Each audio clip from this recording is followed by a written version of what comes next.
Bismillahir Rahmanir Rahim. Assalamu alaikum wa rahmatullahi wa barakatuhu. Today we will talk about Ilyas alayhi salatu wasalam. In the chronology of the prophets mentioned in the Quran, he is the 19th prophet. That does not mean that there were only 18 prophets who came before him. What it means that while when the Quran mentions 25 names of the prophets, according to the scholars of the Quran, he is the one who was the 19th in that list. Prior to him, there were 18 others whose names were mentioned. Now, Ilyas alayhi salatu wasalam is mentioned 4 times in the Quran. It is in Surah An'am, where verse 85 talks about him. In Surah Safat, verse 123 talks about him. Then again in Surah Safat, verse 125 talks about him. And also in the same Surah Safat 130 verse talks about him. And he is described as someone who again perfected his character and his life, who was among those people who knew what he was doing, and he did it with full ability and full capacity.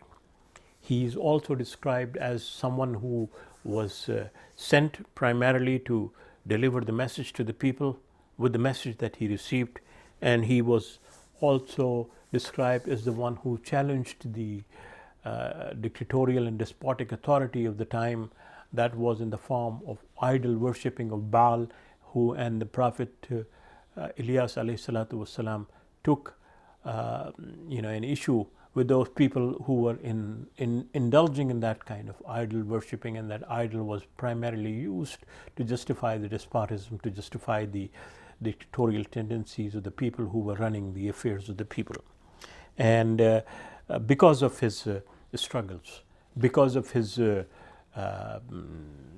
efforts to bring people back to the right ideas and right path, he is described as Salihin, as someone who is perfecting his character, but also Allah subhanahu wa ta'ala is sending his blessings to him for the role that he played. After all, the role of a prophet is very, very difficult role, because he has to convince his people that what he is speaking on behalf of God, and then secondly, he has to prove through his life that he means what he is saying, and thirdly, then through the efforts he brings about changes. And when Allah subhanahu wa ta'ala uses the word Salamun ala al-Mursaleen, Salamun ala Ibrahim, or other prophets whose names are mentioned in that particular context, Allah subhanahu wa ta'ala is acknowledging that they succeeded in their life in bringing about meaningful changes in the life of people. And that is what we get from the life of Ilyas alayhi salatu wasalam, that if people devote themselves to bring about positive changes based on the divine guidance and divine teaching, then certainly we would be qualified to be favored by Allah subhanahu wa ta'ala, in the sense that he would guide us to the right path, and in the sense that he would help us fulfill our responsibilities accurately and intelligently. أقول قولي هذا وأستغفر الله لي ولكم.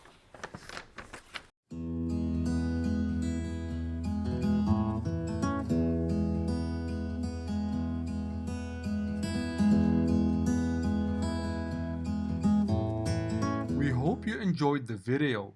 Please subscribe to our channel.